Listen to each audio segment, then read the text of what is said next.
As per Himanshi doubt, हम पहले क्या करेंगे, एक क्वेश्चन दोबारा करेंगे जो हमने लास्ट क्लास में सिखाया था।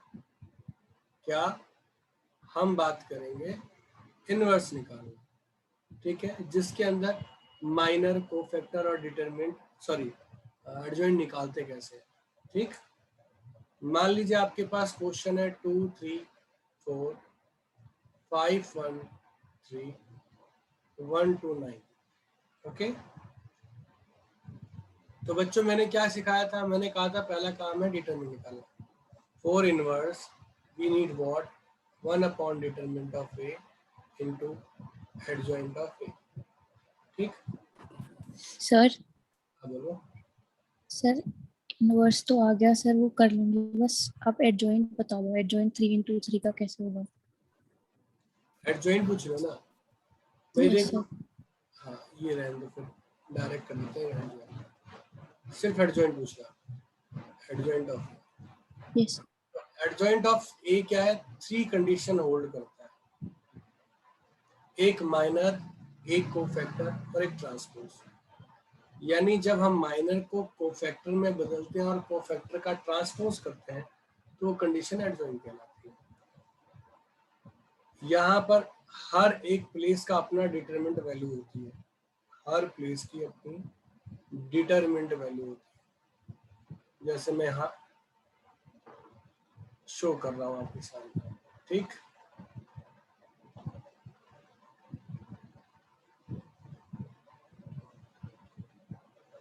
ओके, डिटरमिनेंट अगर मैं 2 की बात करता हूँ तो 1 3 2 9, 1 3 2 9। सेकेंड के लिए बेटा अगर मैं 3 की बात करता हूँ तो 5 5 3 1 9। 1 9, वेरी गुड। थर्ड की अगर मैं बात करता हूँ 4 की तो 5 1 1 2, ठीक। अगर मैं इस 5 की बात करता हूँ तो 3 1 3 4 और क्या होगा 2 9, ठीक। अगर मैं इसकी बात करता हूँ तो क्या होगा हिमांशी, बोलो। 2 2 4 4 1 9 2 4 1 9। 1 9। फिर उसके बाद अगर मैं बात करूँ इस 3 की तो क्या होगा 2 3 1 2।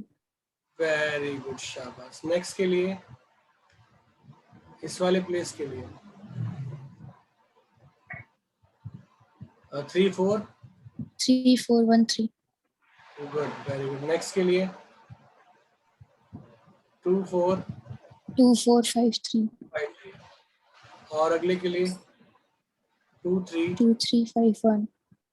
ये हो गए जी माइनर, इसको सॉल्व कर लेंगे तो माइनर मिल जाएगा। अब अगर उसके साथ सिंबल लगा देते हैं, उस प्लेस का साइन लगा देते हैं, ये बन गए जी कोफैक्टर।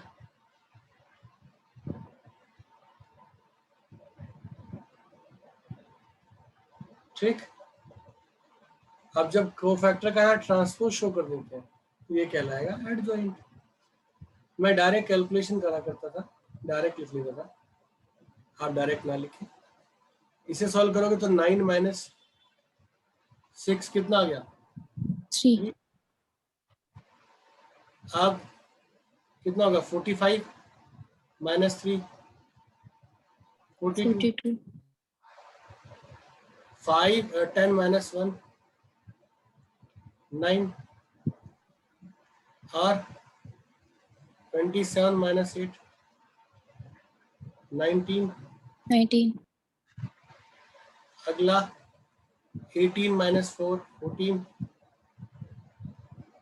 और 4 माइनस 1 3 1।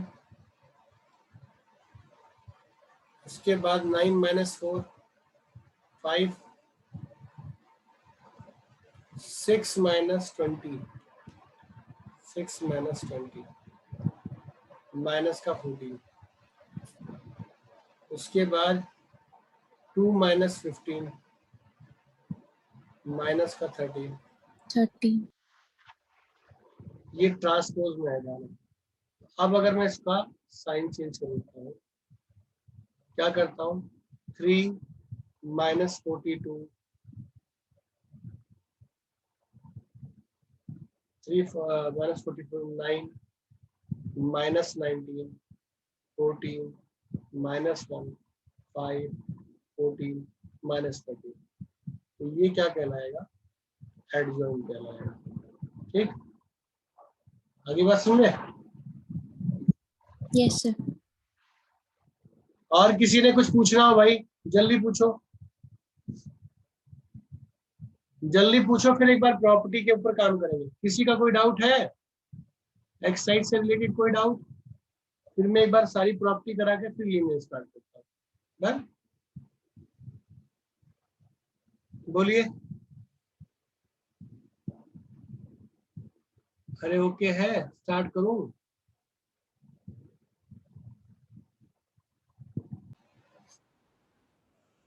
तो फटाफट कॉल देखो भाई। ए का डिटरमिनेंट उसके ट्रांसपोज के इक्वल होता है, क्योंकि किसी भी रो और कॉलम से हम डिटरमिनेंट निकाले वैल्यू सेम होती है।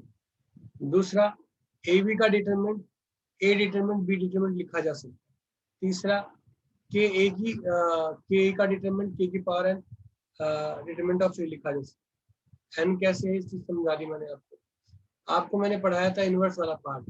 तो A inverse is to be equal of 1 upon determinant of A into adjoint of A, जिसे हम ऐसा लिख सकते हैं। ठीक है, ये वाला पार्ट याद आया नहीं आया? चलो नहीं याद आया, छोड़ो। अच्छा मेरे बच्चों एक बात बताओ, मैंने आपको क्या A into adjoint of A और adjoint of A into A equal to determinant of A I पढ़ाया था? प्रूफ किया था कि नहीं किया था? क्वेश्चन के through. Himanshi? Yes sir. Yes sir. हाँ, रिप्लाई बस चलता रहना चाहिए, बहुत अच्छा लगेगा। आप शांति से बैठ जाते हो, अजीब लगता है मुझे फिर। हाँ जी, अगला भाई ये बताओ मुझे, सिंपल सी बात करते हैं, सिंपल। इनवर्स क्या होता है? इनवर्स अगर मैं बात करूं तो 1 अपॉन, सिंपल यह ऐसा करते हैं हम, इस पार्ट को शो कर देते हैं। शो करें मीन्स अगर मैं बात करूं ए इंटू एडजॉइंट ऑफ ए, ये आपने प्रूफ कर रखा है ना?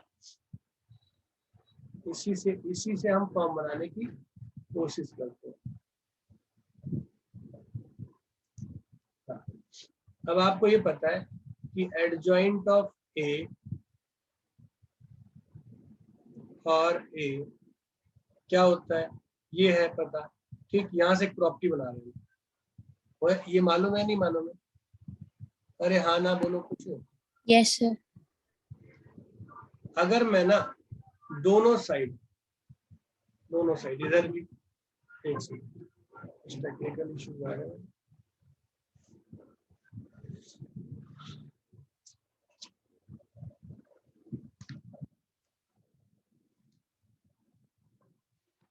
हाँ, अगर मैं दोनों साइड एडजॉइंट ऑफ ए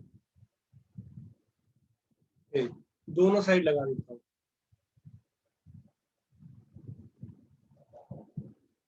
तो कोई दिक्कत किसी को? अरे कोई नो दिक्कत सर। नहीं। Very good. अच्छा आप एक बात बताओ, एडजॉइंट ऑफ ए आई का मतलब समझते हो ना? इसका मतलब होता है आई मैट्रिक्स है, एडजॉइंट वैल्यू, यही यही होता है ना इसका मतलब? हाँ या ना? Yes sir. अगर मैं इसका डिटरमिनेंट निकाल दूं तो क्या आएगा भाई? क्यूब होगा क्या?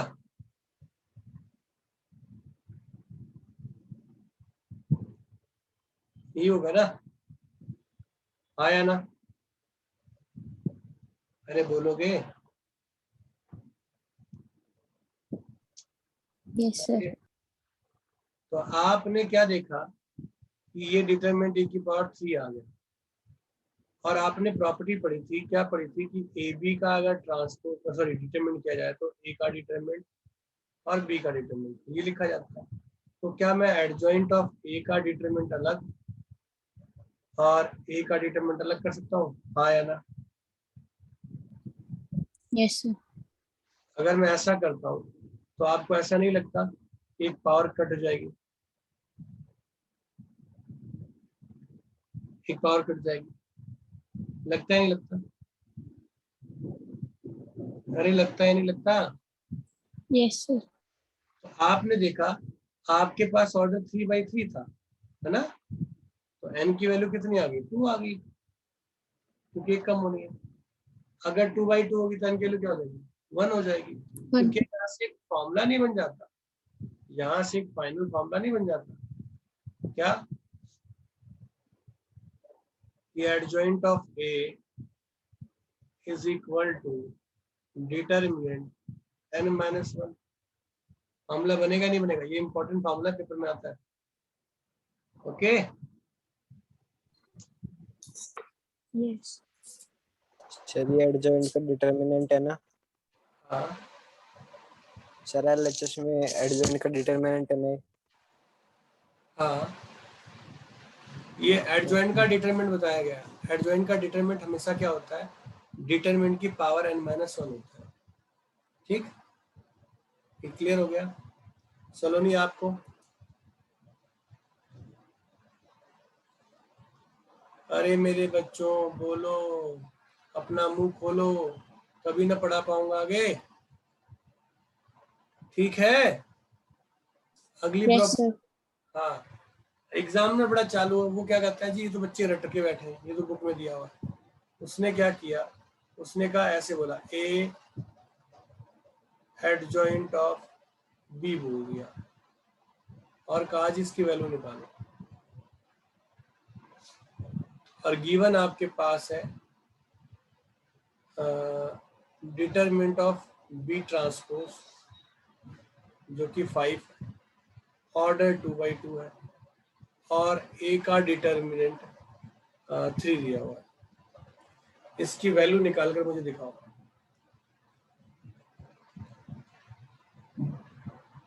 कौन बता रहा है? इसकी वैल्यू निकाल कर दिखाइए, देखते हैं आप में से पहले कौन बताता है।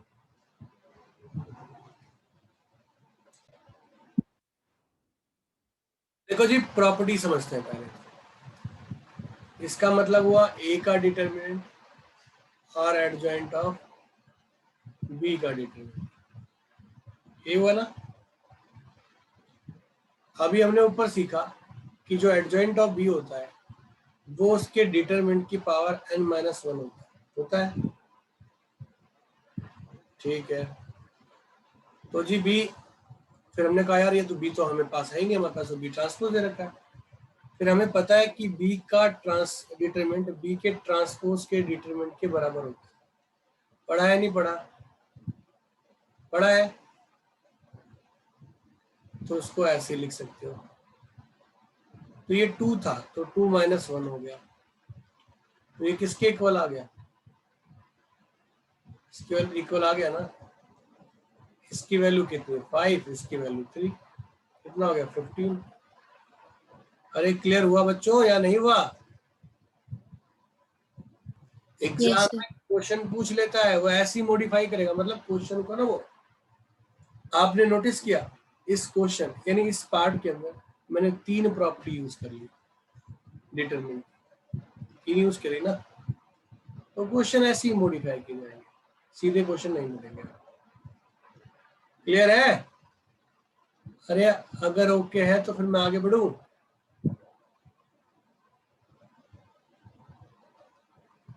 किसी बच्चे की कोई ओपिनियन, कोई समस्या कंसेप्ट को लेकर?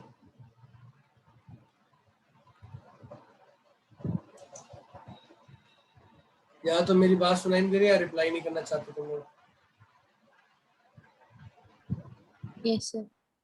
ओके, अगला बेटा, आप लोगों को बताया था मैंने कि अगर डिटरमिनेंट 0 के इक्वल होता है तो उसका नाम क्या होता है, उसे क्या बोलते हैं? सिंगुलर बोलते सिंगुलर। हैं। वेरी गुड, तो इस वर्ड को याद रखना। और क्या क्या प्रॉपर्टीज हैं इसके अंदर भाई?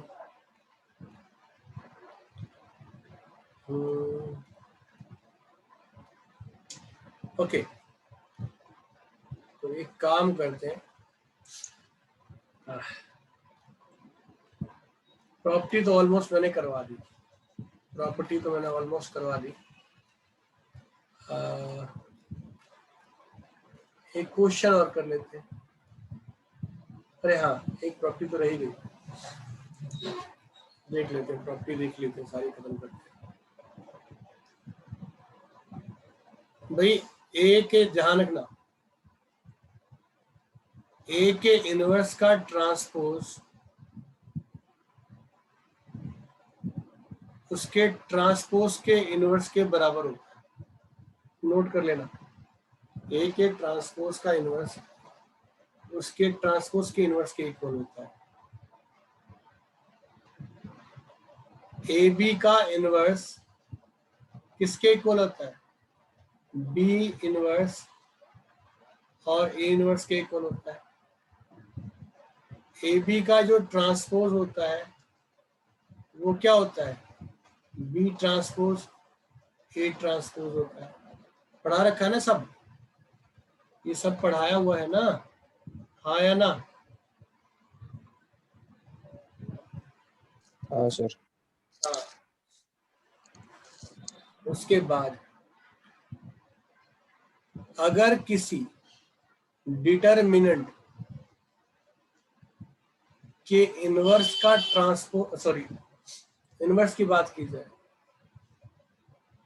तो वो किसी के डिटरमिनेंट के इनवर्स के इक्वल होता है। ये इंपॉर्टेंट है, ध्यान रखना, ये भी पढ़ाया हुआ है। किसी भी डिटरमिनेंट इसके ट्रांसपोज की बात की जाए तो वो डिटरमिनेंट के इनवर्स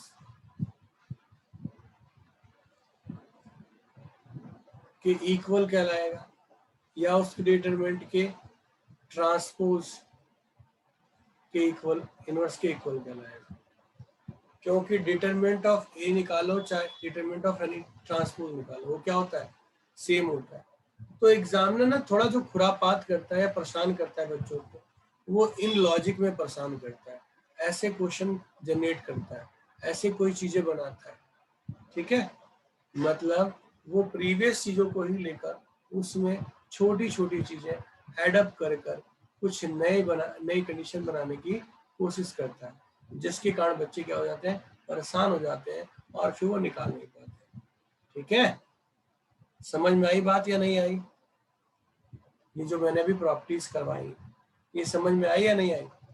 और भी कई सारी ऐसी प्रॉपर्टी बन सकती है जो कि कमिंग क्लासेस के अंदर, जब मैं पूरा सेशन लूंगा मैट्रिक्स और डिटरमिनेंट का, जब ऑब्जेक्टिव क्वेश्चंस करवाऊंगा वहां पर, तब मैं आप लोगों को प्रॉपर्टीज की फॉर्म भी वहाँ एडवांस वाली सिखाऊंगा। किसी बच्चे की कोई तकलीफ, दिक्कत, समस्या कुछ हो तो बताओ। और नेक्स्ट क्लास में आई विल स्टार्ट, ध्यान सुनना, नेक्स्ट क्लास में मैं लीनियर इक्वेशन स्टार्ट कर दूंगा। इसके 7 फेज हैं, पेपर में यहाँ से क्वेश्चन पक्का आता है, जो कि इस पिछले साल के हिसाब से 5 मार्क्स, वरना हर साल के हिसाब से 6 मार्क्स का क्वेश्चन होता है। बुक के हिसाब से 2-3 कैटेगरी है, पर उस 2-3 कैटेगरी में जो मोल्ड किया गया है, जो फॉर्मेशन बनाई गई है, उसकी वैरायटी अराउंड 6 से 7 है, जो कि बुक में प्रॉपर डिफाइंड नहीं है। तो लीनियर इक्वेशन की क्लास गलती से कोई मिस मत करना, क्योंकि जो भी अब तक मैंने इस चैप्टर में पढ़ाया है वो पढ़ाया इसी दिन रात के लिए था कि जो अब मैं पढ़ाऊंगा। ठीक है, हाँ ये रिक्वेस्ट है कि जो अब तक पढ़ाया है वो प्लीज प्रिपेयर कर लेना, पहली एक्सरसाइज, तीसरी एक्सरसाइज, चौथी एक्सरसाइज, पांचवी एक्सरसाइज जो आपके सामने दी है, और ये प्रॉपर्टीज। ठीक है, मेरी बात समझ में आ गई या नहीं आई? किसी बच्चे की कोई है, कोई डाउट है? बोलिए हिमांशी, कुछ कहना चाह रही हैं आप?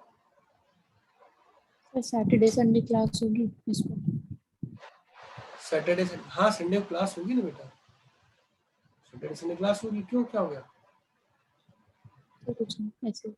क्लास तो सिर्फ उसी दिन नहीं होगी जिस दिन मुझे कोई इमरजेंसी होगी, उस दिन क्लास नहीं होगी, बाकी क्लास ऑलमोस्ट सभी दिन हो रही है। ठीक है, जैसे ही आपका चैप्टर नंबर 4 और चैप्टर नंबर 2 ओवर होगा, ठीक है, तो आप लोगों का ये बैच आप लोगों के लिए बंद हो जाएगा। आप चाहें तो कंटिन्यू कर सकते हैं, क्योंकि मैं फिर से बैकअप वाले बच्चे, जो भी नए नए बच्चे आ रहे हैं, उनको मैं बैकअप दे रहा हूँ, उनके लिए बैच चालू हो जाएगा, पर आप लोगों के लिए वही कंटिन्यू हो जाएगा। ठीक है, कल भी क्लास है और परसों भी। किसी बच्चे का कोई डाउट, कुछ पूछना हो? No sir. जतिन जी, सलोनी जी, क्योंकि अभी टॉपिक तो नया स्टार्ट नहीं कर सकते, तो आज के लिए इतना ही रखें। चलिए फिर नेक्स्ट क्लास में मिलते हैं, तब तक के लिए bye bye, take care, good night, शब्बा खैर, शुभ रात्रि, जय हिंद, जय भारत।